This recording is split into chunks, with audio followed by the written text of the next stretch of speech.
দেবাশিস বাবু, আজকে রাজ্যের যা পরিস্থিতি, নিট নেট নিয়ে গোটা রাজ্যে গোটা দেশে তো তোলপাড় চলছেই। রিপাবলিক বাংলাও ক্যাম্পেইন চালাচ্ছে নিট নেটের প্রত্যেক ছাত্রর, প্রত্যেক যারা অ্যাসপাইরেন্ট তাদের বিচার পাওয়া উচিত। আপনার কি মনে হয় এই চাকরি প্রার্থী অরুণিমার মতো এদের বিচার পেতে কি আস্তে আস্তে মানুষকে ভুলিয়ে দেওয়ার একটা চেষ্টা চলছে কি এই রাজ্যে? তাদের আওয়াজটা একটু কমে গেছে? দেখুন, অরুণিমা যখন কথা বলছিল হয়তো আমরা মনে করছিলাম যে ও একটু উত্তেজিত, কিন্তু আমরা কেউই বোধহয় অরুণিমারদের জুতোতে পা দিয়ে নেই। আমরা একটু একেবারে অন্য পজিশনে আছি। মানে যেটা চলছে সেটা ওদের ভিতরে চলছে। 10টা বছর এইভাবে সামনে কোনো দিশা নেই, অন্ধকার জায়গা। এই 10 বছরে তো অভিষেক ব্যানার্জি রঙের দোকানের থেকে একটা ক্যামাক স্ট্রিটে বিশাল বড় বাড়ি হয়ে গেছে, সম্পত্তি বেড়ে গেছে, তৃণমূলের সংখ্যা বেড়েছে, ধনাদা কেষ্টদাদের একের পর এক বাড়ি বেড়েছে, জমি বেড়েছে, সম্পত্তি বেড়েছে, সবই হয়েছে। কিন্তু এই অরুণিমাদের কি হয়েছে? মানে এই যে জায়গাটা, এই জায়গাটা তো আমার খুব খারাপ লাগে এটা বলতে। মানে দেখুন, আজকে বিজেপি আমলে অর্থাৎ বিজেপি বলছে যে এই দুর্নীতিগুলো হয়েছে, এটা তো এখন থেকে হয়নি, এটা বহুদিন ধরে হয়েছিল। এইবার এটা সামনে বেরিয়ে এসেছে। কিন্তু একটা ভালো দিক আছে যেটাকে বলতে হবে যে ঠিক আছে, অ্যাটলিস্ট একজন এগিয়ে এসে বলেছে এটা অন্যায় হয়েছে এবং এটার দায় আমি স্বীকার করছি। কিন্তু পশ্চিমবঙ্গে সেটা নয় কেন? আজ অব্দি মমতা ব্যানার্জি, অভিষেক ব্যানার্জি বা তৃণমূলের কেউ বা কোনো মুখপত্র মাথা নিচু করে কেন বললেন না এটা আমাদের খুব বড় অন্যায় হয়ে গেছে, আমরা এর জন্য ক্ষমা প্রার্থী, আমরা একটা ইমিডিয়েট কিছু ব্যবস্থা নিচ্ছি? দেখুন, এই যে জায়গাটা, মানে আসলে কি যেটা বুঝতে হবে যে মূল জিনিসটা যেটা আজকে হয়তো রাজ্যে হচ্ছে বা দেশেও হচ্ছে, শিক্ষাতে কুঠারাঘাত হচ্ছে। শিক্ষাতে মানে শিক্ষাতে কুঠারাঘাত হলে যেটা হবে, মানুষ প্রশ্ন করতে ভুলে যাবে। মানে আজকে তৃণমূল যেটা করছে খুব প্ল্যানফুলি করছে, মানে আমি শিক্ষা কেড়ে নিচ্ছি, আমি চাকরি কেড়ে নিচ্ছি, আমি বাই ডিফল্ট আমি কিন্তু তৃণমূলের উপর ডিপেন্ডেন্ট হব। ইদার আমাকে ধনাদা কেষ্টদার কাছে যেতে হবে যে আমাকে দাদা দুটো কাজ দাও বা সিন্ডিকেটের কিছু বরাদ দাও, নইলে আমার চলবে কি করে? আমি তোমায় সারাদিন ধনাদা কেষ্টদাকে ধনাদা করবো আর আমি বোম বাঁধবো। অথবা আমি যদি কিছু একটু পড়াশুনো করে থাকি, আমাকে একটু একটা সিভিক পোস্টে চাকরি দাও বা সরকারি জায়গায় ওই কন্ট্রাকচুয়াল বেশি চাকরি দাও। মানে আমি চাকরির জন্য তোমার কাছে মুখোপেক্ষী। সেই ভোটের রাজনীতি। আমার করজোড়ে রাজ্য সরকার এবং কেন্দ্রীয় সরকারের কাছে নিবেদন যে শিক্ষা নিয়ে রাজনীতিটা করবেন না। কারণ এই যে যারা শিক্ষার্থী বা যারা চাকরি প্রার্থী, তাদের কিন্তু মানসিক অবস্থাটা একটা অন্য জায়গায় চলে গেছে। আজকে আমাদের দেশের উন্নতির জন্য, আমাদের দেশটা কিন্তু আজকে সিপিআইতে মানে করাপশন পারসেপশন ইন্ডেক্স বলে একটা কথা আছে, সেখানে 180টা দেশের মধ্যে আমাদের সংখ্যা হচ্ছে, আমাদের স্থান হচ্ছে 93। খুব লজ্জাজনক মানে করাপশনের দিক থেকে। তো আমাদেরকে এটা বুঝতে হবে যে করাপশনটা কোন জায়গা থেকে হচ্ছে। করাপশন হয় আমলা, নেতা নেত্রী আর অপরাধীদের একটা সম্মিলিত ফল। আর কিন্তু এখানে নাগরিক সমাজের একটা দায় আছে, মানে যারা এই ঘুষগুলো দিচ্ছে বা পয়সাগুলো দিচ্ছে, সেই নাগরিকদের সচেতন হতে হবে যে আলটিমেটলি এই শর্টকাট সাকসেস বলে কিছু হয় না, আজকে সমাজের ক্ষতি হয়। মানে আমার এটাই বক্তব্য যে রাজ্য সরকার এবং কেন্দ্র সরকারের কাছে যে লেটস অ্যাকসেপ্ট ইট। মানে এটা করাপশন ইজ মানে এটা বেসিক্যালি ক্রাইম, মানে let's destroy it before it destroy us. Debashish babu, মনে হচ্ছে যে এই নিট আর নেট এটা কোথাও যেন একটা ওয়েপন বা অস্ত্র হয়ে গিয়েছে এই মুহূর্তে তৃণমূল চালিত রাজ্য সরকারের কাছে। এটা মনে হচ্ছে না, মানে এটা তো একেবারে নিজেদের রাজ্যের একেবারে একটা অস্ত্র হয়ে, আমি এটাই বলার চেষ্টা করছি, এটা নিয়েই তো রাজনীতি হচ্ছে। মানে আমি কোনো তৃণমূল নেতা বা নেত্রী বা মুখপত্রকে বলতে শুনছি না যে অত্যন্ত খারাপ জিনিস এটা আরেকটা হয়ে গেল। মানে অরুণিমার চোখের জলটা ঢাকার জন্য ডাক্তারদের চোখের জলটা নিয়ে আসা হচ্ছে। এই জায়গাটা আমি বলতে, কারণ জিনিসটা খারাপ হয়েছে কোথায়? খারাপ হয়েছে শিক্ষার্থীদের জন্য। মানে এই পেনটা কোথায়? মানে আসলে যে বারবার আমরা বলি না, যারা আজকে রাজনীতিটা করতে এসছে তারা মানুষের জন্য করতে আসেনি, ভোটের জন্য করতে এসছে। অতএব সেই ভোটের জন্য আজকে এটা একটা তাদের কাছে চাবিকাঠি হয়ে গেল। এই যে কথা হচ্ছে যে আপনি পৌরসভায় মানে আমাদের পার্লামেন্টে কি হবে, এটাই কি হবে, ওটাই কি হবে, মানে এই যে ইস্যুটা তো পার্লামেন্টে সবাই মিলে একসাথে বলতে হবে যে এটাকে বন্ধ করতে হবে, এই করাপশনটাকে বন্ধ করতে হবে। সেখানে প্রয়োজন হলে মমতা ব্যানার্জি কংগ্রেসকে তো বিজেপিকে সাপোর্ট করতে হবে যে এই করাপশনের জন্য আপনারা এইগুলো করুন, আমরা এইগুলো করব। ঠিক একদম। একবার যাবো আমি, ডক্টর অর্ণব চক্রবর্তী আমাদের সঙ্গে রয়েছে, নিট পিজি পরীক্ষার্থী এবং চিকিৎসক। তার কাছে আমার যাওয়া আজকে অত্যন্ত জরুরি, কারণ একদিকে আমার সঙ্গে যেমন রয়েছেন একজন চাকরি প্রার্থী যিনি দিনের পর দিন রাস্তায় বসে থেকেছেন চাকরির জন্য, তেমনই একজন ডাক্তার রয়েছেন যিনি নিট পিজি পরীক্ষার্থী এবং যিনি আজকে ভিকটিম হয়েছেন এই গোটা দুর্নীতির। ডাক্তারবাবু, আপনার মনে হচ্ছে, অর্ণব আপনার মনে হচ্ছে কি আজকে দাঁড়িয়ে আপনাদের কোথাও রাজনৈতিকভাবে ব্যবহার করা হচ্ছে? আপনাদের সলিউশনের চেয়ে বেশি রাজনৈতিক দলগুলোর কাছে এখন বেশি প্রয়োজনীয় হচ্ছে আপনাদেরকে ব্যবহার করে নিজেদের রাজনৈতিক পয়েন্টসগুলো বাড়িয়ে নেওয়া, মনে হচ্ছে কি? দেখুন, রাজনৈতিকভাবে কথা তো আমি সেভাবে বলতে পারছি না, কিন্তু একটা কথা আমি বলতে পারি। আমরা ডাক্তারি ক্ষেত্রে কি বলি, যে ধরুন কারো যদি হার্ট অ্যাটাক হয় আর তার সাথে যদি আমরা দেখি যে তার ডায়াবেটিস হাইপারটেনশন আছে, আমরা কখনো এটা বলে থেমে যাই না যে আপনার ডায়াবেটিস আর হাইপারটেনশনের জন্য আপনার হার্ট অ্যাটাক হয়েছে। আমরা চেষ্টা করি যে সে দুটো থাকা সত্ত্বেও যাতে তার হার্ট অ্যাটাকের ট্রিটমেন্টটা হয়, ট্রিটমেন্ট করার পরে তার সাথে সাথে আমরা ডায়াবেটিস হাইপারটেনশনের ট্রিটমেন্টটা করি।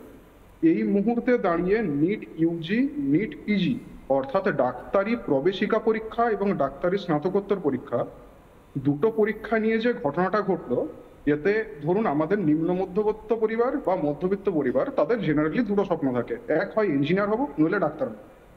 তাদের ডাক্তার হওয়ার পথে যেমন একটা সন্দেহের বাতাবরণ তৈরি হলো।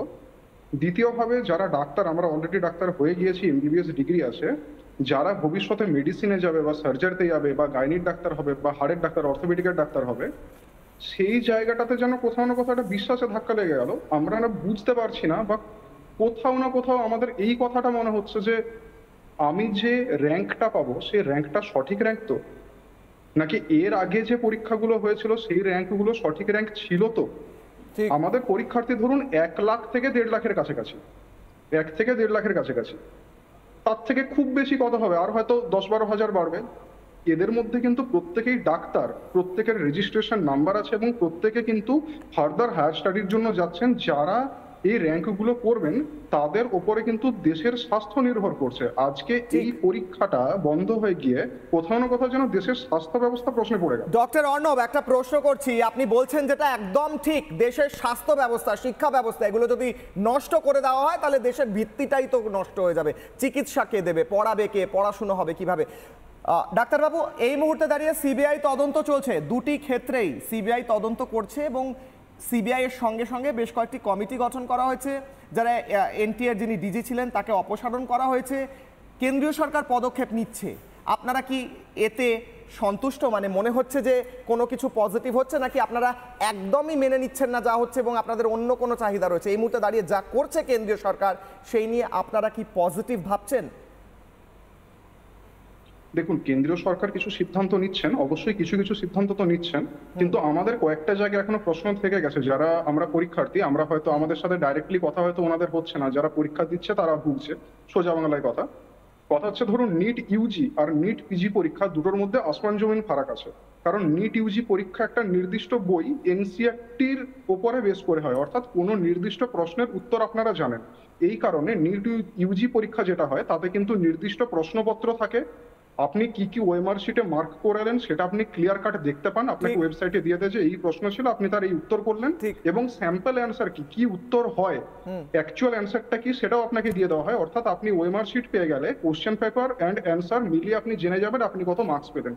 এবং যখন আপনার রেজাল্ট দেবে সেখানে আপনার মার্কস দেখায়, আপনি স্যাটিসফাইড যে হ্যাঁ আপনি 620 পেতেন, আপনি 620 পেয়েছেন, অতএব আপনার ইভালুয়েশন ঠিক আছে। আমাদের নিট পিজি পরীক্ষার প্রশ্নপত্র দেওয়া হয় না, পাবলিকলি দেওয়া হয় না, তাই জন্য ধোঁয়াশা থাকে। অর্ণব, আমাদের সঙ্গে থাকুন, ধোঁয়াশা থাকলে আপনি বলছেন এই মুহূর্তে দর্শকদের একটা অত্যন্ত গুরুত্বপূর্ণ জিনিস দেখানোর সময় এসেছে এবং গ্রাফিক্সের মাধ্যমে একটা জিনিস স্পষ্ট করার অত্যন্ত প্রয়োজন রয়েছে এই মুহূর্তে। তারপর ফিরবো আবার আলোচনায়। এই মুহূর্তে দাঁড়িয়ে দেখব যে আজকে দাঁড়িয়ে নিটের দুর্নীতি হয়েছে, নেটের দুর্নীতি হয়েছে। সেই নিট নেট দুর্নীতি নিয়ে কেন্দ্রীয় সরকার এখনো পর্যন্ত কি কি পদক্ষেপ নিয়েছে, পরপর পয়েন্টস। নিট নেট দুর্নীতি মেনে কড়া পদক্ষেপ নিয়েছে, মেনে নিয়েছে দুর্নীতি হয়েছে কেন্দ্রীয় সরকার, শিক্ষামন্ত্রী মেনেছেন এবং কড়া পদক্ষেপের ঘোষণা করেছেন। পরের স্লাইড। সিবিআইকে তদন্তভার দেওয়া হয়েছে দুটি ক্ষেত্রেই, সিবিআই তদন্ত করছে এবং আজকে গিয়ে মারও খেয়েছে এক জায়গায়। পরের স্লাইড। দায়িত্ব পেয়েই সক্রিয় হয়েছে সিবিআই, গঠন করা হয়েছে বিশেষ দল। পরের স্লাইড। প্রথম এফআইআর হয়েছে শিক্ষা মন্ত্রকের তরফে, শিক্ষা মন্ত্রকের অনুরোধে প্রথম এফআইআর করেছে সিবিআই এবং আননোন পারসনস নেমে সে এফআইআর করে তদন্ত শুরু করেছে। পরের স্লাইড।